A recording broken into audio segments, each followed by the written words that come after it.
일본 총리의 최후가 벌써 찾아온 것 같습니다. 선거 전부터 지금까지 한국을 비하하면 무조건 이길 거라 생각하던 일본 총리와 그 집권당이 통쾌한 반전 근황을 맞이했습니다. 한국 국민들 입장에선 즐거운 소식이 아닐 수 없는데요. 어떤 일인지 살펴보겠습니다. 기시다 후미오 일본 총리가 취임하고 첫 선거에 나선 집권자민당에 실망스러운 성적표를 받았습니다. 일본은 24일 야마구치와 시즈오카에서 참의원 보궐선거를 치렀습니다. 야마구치에서는 자민당의 기타무라 스네오 후보가 손쉬운 승리를 거뒀습니다. 총리가 있는 집권당인데도 의외의 결과가 나온 겁니다.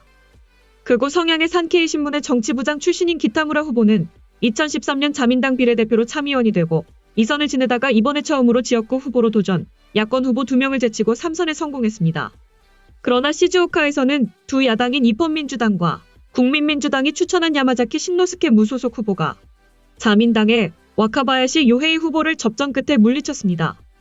일본 공산당 후보가 출마해 야권이 분열된 상황 속에서도 거둔 예상 밖 승리였습니다. 이번 보궐선거는 오는 31일 총선을 앞두고 기선 제압을 위해 여야 지도부가 총력을 기울이면서 총선의 전초전으로 불렸습니다. 자민당은 1승 1패를 기록했지만 원래는 두 선거구 모두 자민당이 의석이었기 때문에 사실상 자민당의 패배라는 평가가 나옵니다. 교도통신은 이번 보궐선거에서 모두 승리해 총선으로 상승세를 이어간다는 전략을 세웠던 기시다 총리에게 시즈오카 선거구의 패배는 큰 타격이 될 것이라고 전했습니다.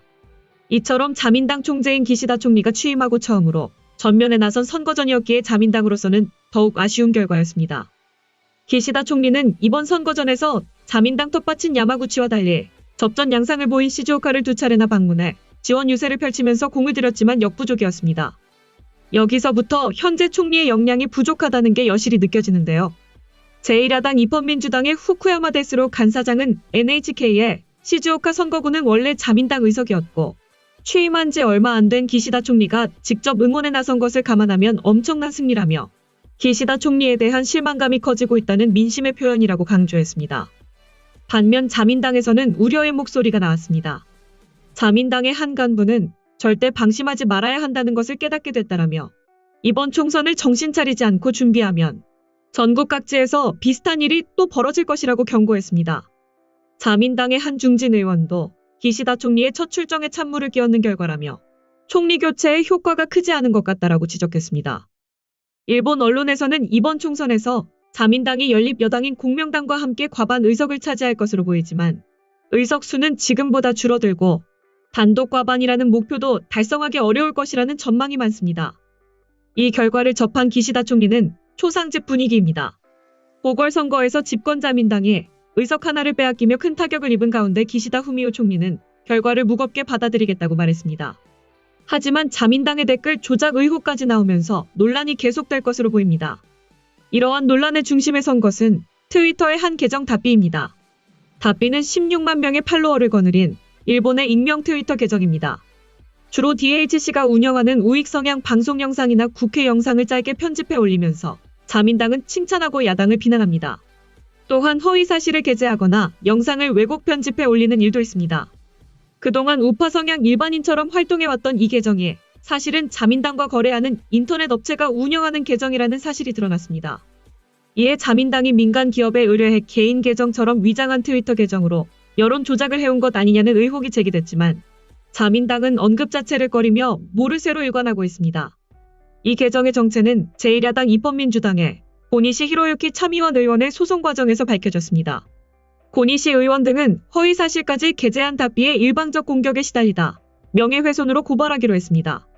익명 계정이라 먼저 소유자를 특정해야 고발할 수 있으므로 재판을 통해 소유자를 알아낸 결과 완즈퀘스트란 이름의 법인이라는 사실이 드러났습니다. 직원 15명, 지난해 매출은 2억 1천만 엔의 작은 기업으로 주로 웹사이트 기획 제작 등을 의뢰받아 하는 업체입니다. 이 기업 거래처 명단에 자민당이 있다는 게 밝혀지자 자민당 의뢰로 기업이 트위터 여론 조작을 해온 것이 아니냐는 의혹이 제기됐습니다. 하지만 기시다 후미오 총리는 13일 참의원 본회의에서 답비 의혹에 대한 질의가 나오자 우리 의원뿐 아니라 각 의원과 후보자가 공직선거법 규정에 따라 발신하고 선거운동을 해야 하는 것은 당연한 일이라며 일반론만 펴고 아무런 설명을 하지 않았습니다. 총선을 앞둔 민감한 시기에 불거진 여론 조작 의혹은 큰 쟁점이 될 수 있는데요. 그러나 주요 일간지가 그다지 보도하지 않는 가운데 인터넷 매체와 지방신문, 주간지 등이 취재에 나섰습니다. 메이저 언론사들은 정부 눈치 보기 바쁜 상황이라는 겁니다. 2000년 이후 계속 자민당 사무총장을 맡아온 모토주쿠는 당내 자금 흐름을 속속들이 알고 있어 자민당의 금고지기 또는 어둠의 간사장으로도 불립니다. 문제의 계정 운영이 자민당 지시에 의한 것이었는지, 기업이 자체 판단으로 한 것인지, 아니면 해당 기업 직원이 개인적으로 한 것인지는 아직 알 수 없습니다. 현재 답비는 논란 이후 더 이상 글을 게재하지 않고 있습니다. 자민당이 답비 의혹에 대해 일절 언급하지 않고 있어 사건의 진상은 추후 명예훼손 소송이 진행돼야 점차 드러날 것으로 보입니다. 다음은 해당 소식을 접한 일본 네티즌들의 반응입니다. 말로만 한국을 건드리면 무조건 이길 거라던 우익 세력들의 최후다. 그런데 아직도 정신 못 차린 것 같네요. 지금이라도 사과하고 낮은 자세로 가지는 못할 망정. 저런 태도를 보인다니 실망스럽습니다. 곧 답비의 정체도 서서히 드러나고 이외에도 여러 가지가 나올지도 모른다. 차기 국회에서는 큰 문제로 발전할 것 같다. 넷 공작에 돈을 걸고 있는 자민당은 이미 정권을 담당하고 있는 당으로서는 끝나 있네.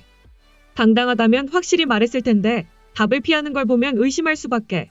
어쨌든 이번 일로 국민들에게 큰 마이너스 요소가 됐다.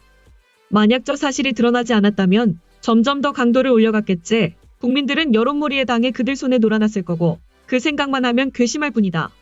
명백하게 자민당은 오랫동안 여론을 조작해왔다.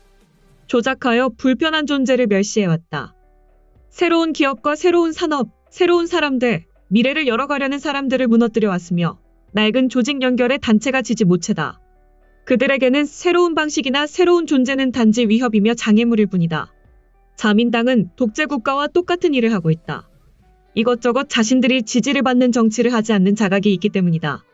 방송국에 압력을 가하거나 내 서포터를 사용하는 걸 보면 정치력으로 평가받는 느낌이 조금도 느껴지지 않는다. 변하지 않는다. 자민당은 겉으로는 깨끗한 척, 속으로는 정부 여론몰이의 유언비어 확산. 정부도 이 회사도 중죄야. 민주주의 국가에서 결코 용서할 수 없는 일이다. 법정비는 물론 사후 제재도 필요하다.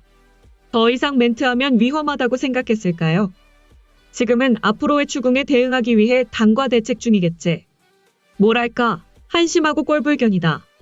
정치계에서는 비판 전투를 해서 뭐가 위로 나올 일이 있나. 이런 여당의 정권을 맡길 수는 없지. 은폐와 정보 조작, 선거 결과도 조작할 것 같아. 지금까지 일본 자민당 선거 결과 및 댓글 조작 실태를 접한 일본 네티즌들의 반응이었습니다. 내용 유익하셨다면 구독과 좋아요, 알림 설정 꼭 부탁드립니다. 여러분의 작은 행동 하나가 대한민국의 국격을 높입니다. 이 세상 모든 소식을 담은 올인박스는 내일도 최선을 다하겠습니다. 감사합니다.